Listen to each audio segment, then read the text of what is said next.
In our previous videos, we're focusing on Melissa in the lower body and back and neck, and I'd like to continue that theme by working in the posterior aspect of our lower body. So we're going to be addressing the gluteals, hamstrings, gastroc, and the feet. And when I say addressing the lower body, I mean just that with some nice, lovely integrative body work. So we're going to be looking at the physical and energetic anatomy and the techniques that we can use. And I'm going to focus primarily using my knees and my feet to address the body. One of the reasons I choose knees and feet in this situation is because how they match up with the areas we're working on. We're working on some of the stronger, bigger muscles of the body. So I like what I choose to work with to be applicable to the size of the area we're working on. So I'm just doing a little general loosening here. And again, like I mentioned, every movement and technique does give you some information. It is somewhat of a form of diagnosis to base what you're going to do or not do, which is equally as important of what you do and what you don't do. So just a little general loosening here, just to get a sense of the movement or lack of it. And we're just going to come up to this one side here. So in addressing the lower body here, gluteals here, and the gluteals are defined in the space just below or distal of the iliac crest and down to the common point of attachment of the hamstrings at the ischial tuberosity, which is the bottom of the hip. So we're going to be looking at the gluteals and the muscles below the gluteals, which are called the lateral rotators. There's 6 of them, and they come right off of the sacrum and attach to the greater trochanter of the femur. And along with that, we're going to include a couple of acupressure points that help release or help facilitate the movement of the blood and chi or energy through the area. So we'll just start with a little warming. In gluteal pain, a lot of times the first offender is the upper fibers of gluteus medius, and these are found just immediately below the iliac crest. So here's the top of the hip, and just immediately below or distal are the upper fibers of gluteus medius. And of the gluteal muscles, these particular fibers get the brunt of standing upright when we're walking or ambulating, or just a sustained stance in the upright position. So I'm just going to use my knee here and just sink in and lean down, so it helps not only loosen but create some nice space from the lower back into the gluteals. So nice and easy. That's very effective for general opening, but also to a very nice way for the therapist to start to get comfortable with using their knee in a therapeutic way, creating some nice space and loosening the muscle.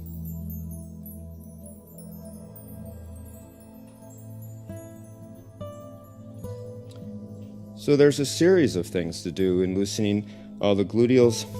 A couple of things we could do is we can bend the leg and use the flat of our fist here through a nice extended arm to loosen here the muscles. I'm bending the leg across the midline. In doing so, you can see that it brings the musculature up to the surface so it more readily receives some of the pressure. And body mechanics wise, I'm letting my energy or my body weight come through an extended arm and a neutral wrist, so there's no compromising with over flexing. And then just choose to use my knee here to get some nice general loosening gluteals.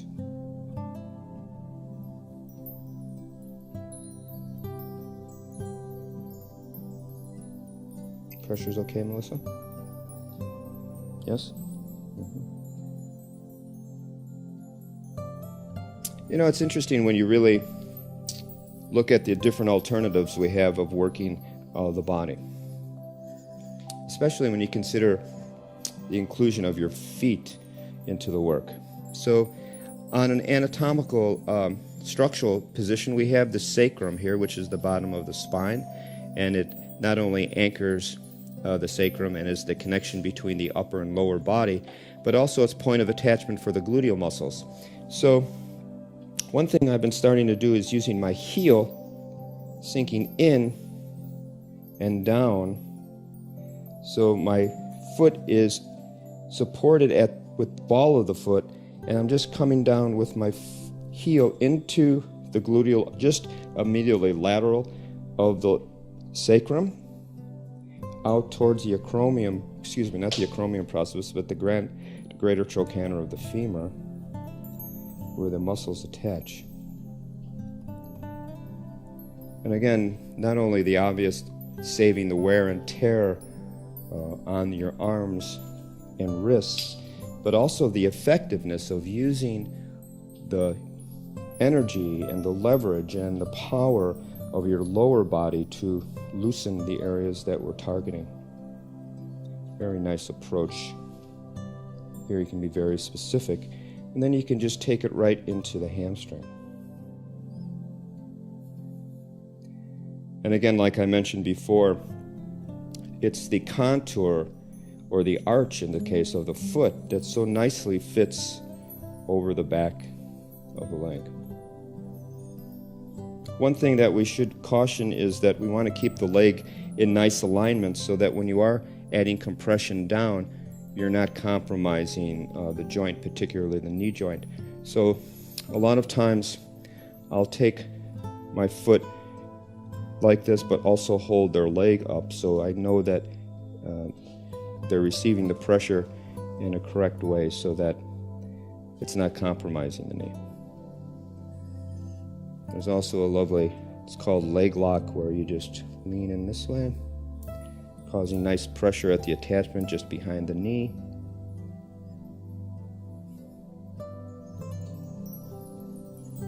We move the leg into figure 4 here. And in this position, continuing loosening the gluteals, we have the option of coming in a variety of fashions. So here, I'm stabilizing in the lower body so that Melissa's leg stays in alignment. And in this position, the gluteal is right out in front where I can use my forearm to come in for some nice loosening.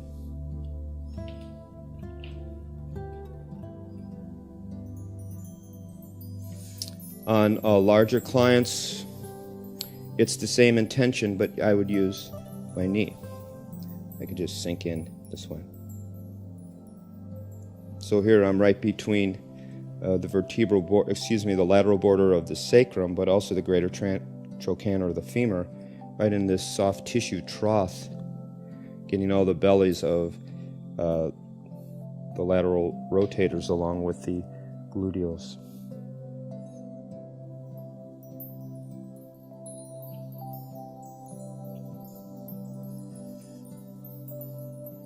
So much compromise, lower back pain and gluteal tightness. So much. So always keen on looking at the gluteals as even a causal factor for some of the lower back pain that we feel a lot. The tight glutes and hamstrings, and also the iliotibial band, which runs between the gluteals and the lateral side of the knee. So addressing iliotibial band either with some palmar compression, or if you want to continue the theme, if it seems applicable, with the foot to come out and address in this fashion.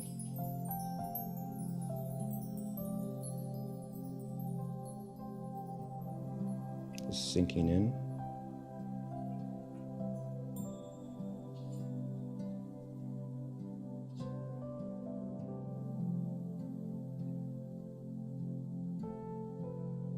So Melissa just said that pressure was getting a little intense, particularly as I was most coming down to the side of her knee. So I would change that and move it in this way. Now it's a little bit more supported, perhaps, so I can come up. So again, staying fluid enough, staying in beginner's mind enough to be able to change and do what's appropriate for the person in the moment, and not be adhered to any particular method or scheme, because there is no such thing as that when you start to work, because things are changing constantly, and we need to be fluid enough to change with them.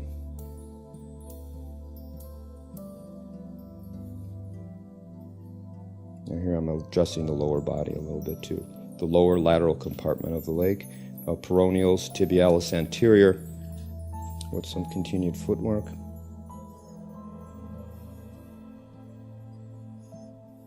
And remember, this all started with gluteal work, so in this supported figure 4 position, we can turn it to our advantage and use it in this way. So now my knee is coming up into the soft tissue, and I'm just going to use this position of Melissa's legs as a lever. So I'll ask you to inhale, please. And on the exhale, some really deeper release into the gluteals.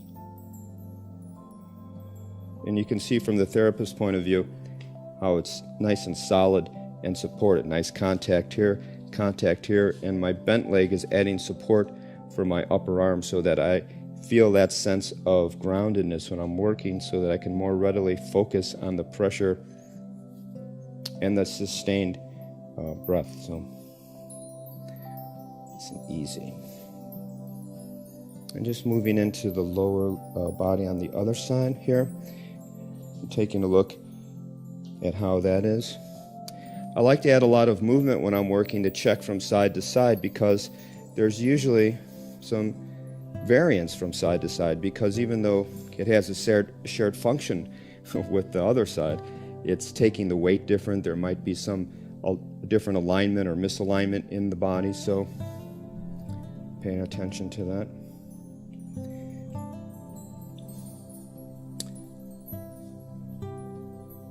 Now in this figure 4 position here, with the hip and the muscles here, there's a particular series of acupressure points that are very key in releasing the lower body, particularly through the gluteals and the aforementioned iliotibial band. And one of that is gallbladder 30, which is called jumping circle, which is located right in the belly of the piriformis muscle, one of the aforementioned 6 deep lateral rotators. This is the most famous of the lateral rotators because of its positioning and functionability. It gets tight quite a bit, and it's easily located by palpating the bony landmarks of the hip in the posterior compartment, the greater trochanter of the femur, and again the lateral border of the sacrum. And at this 45-degree angle is where the piriformis is, and right in the center there is the belly of piriformis, is a little tender there. When you're looking for piriformis muscle, if you're going across here, it's like you're going over a little speed bump in the road. It's especially when it's tight. So when it's contracted both towards the center and towards the side, it's raised a little bit more. So you'll be able to feel it during palpation. So you can try to release it through either a braced thumb. So I take an inhale, please, and sinking in.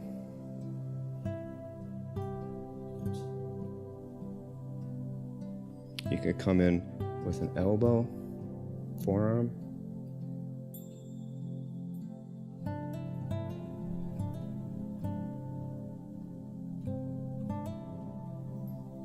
You can come up with your knee, because this is a very nice supported position to get piriformis.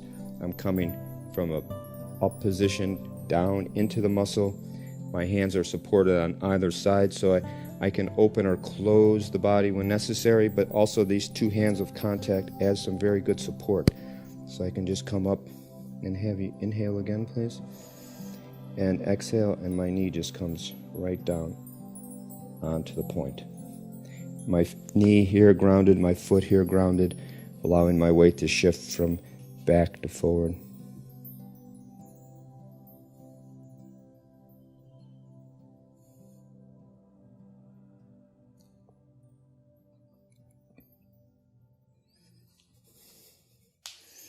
And just to check to see how it is. It's still a little tight. So we'll do a little figure 4 on this side also. Seemed to work well on the other side.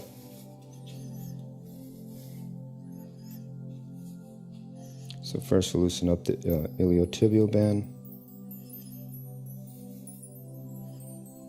This lower compartment of the leg here.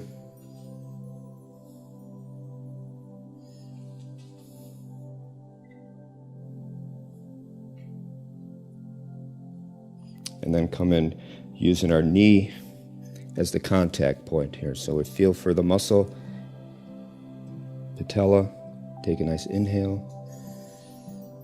and exhale.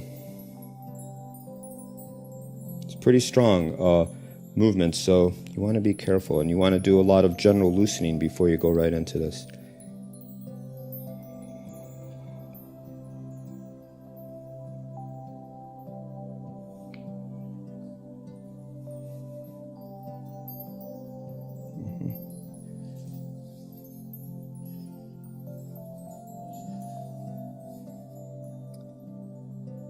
Okay, that seems to be moving a little better.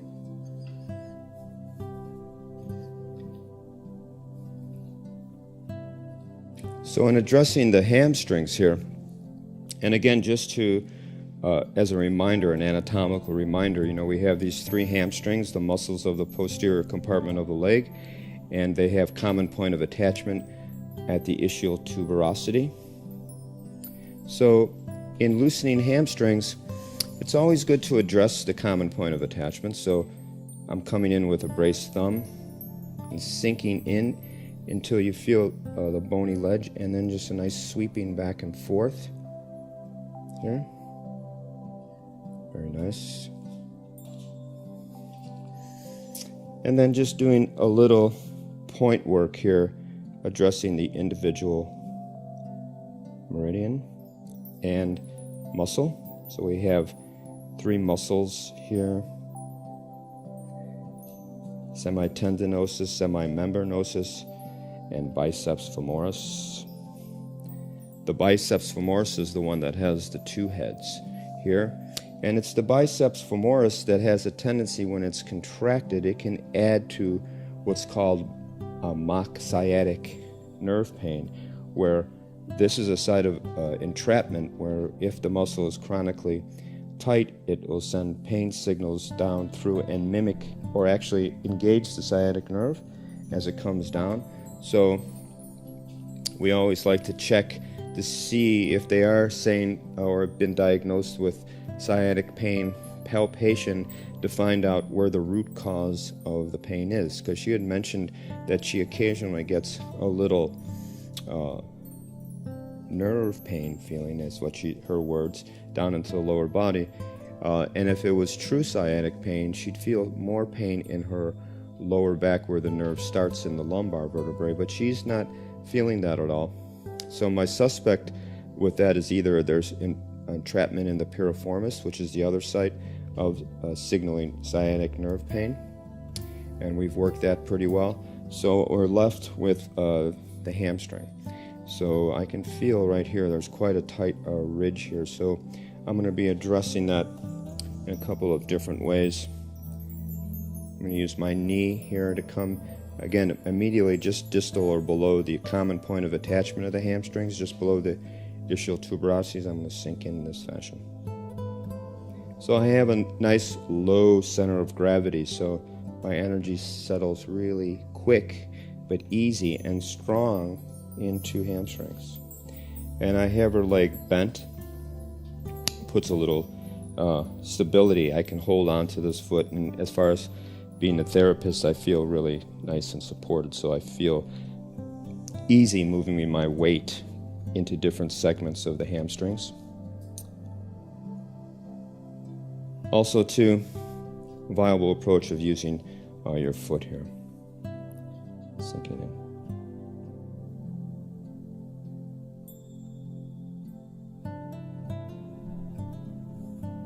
And like I mentioned before, this is called leg lock, where you can bend the leg over and stabilize it here, and then just lean in with a little bit more weight.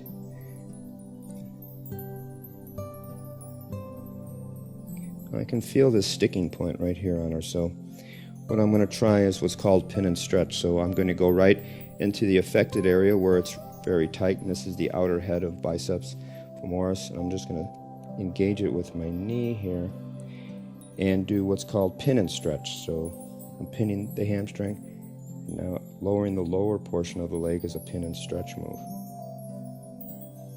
The action of the hamstring when contracted brings the leg up. So pinning it and then lowering it is pin and stretching the muscle, taking it all the way down.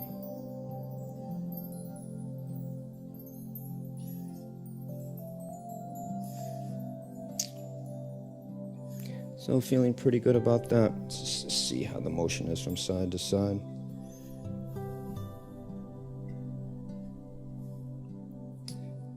There's always that sense of addressing so as to help release lower back pain and hip pain. So here in this position, I'm placing my arch of my foot over the lower lumbar of Melissa's back, just above the iliac crest, and I'm going to come down, and I'm not bending at my waist, but rather lowering my body. I'm going to have a nice inhale, please, and exhale, just going to come up. Because the piriformis, the iliopsoas attaches on the lesser trochanter of the femur, this raising of the leg really stretches it because I have its point of attachment in the upper body stabilized by the bottom of my foot. And just a little deeper stretch.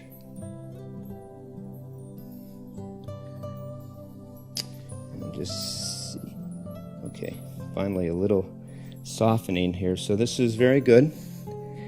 I'll say that's some time well spent. And just to conclude with a little grounding technique at the feet, here we can choose to do some nice grounding moves with our feet on their feet.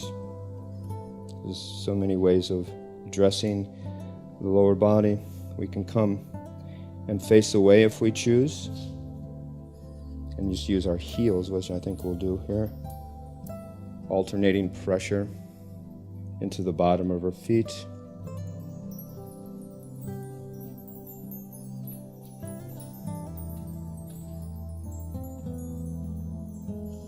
And then finally, nice grounding movement by using our knees in the bottom of our feet.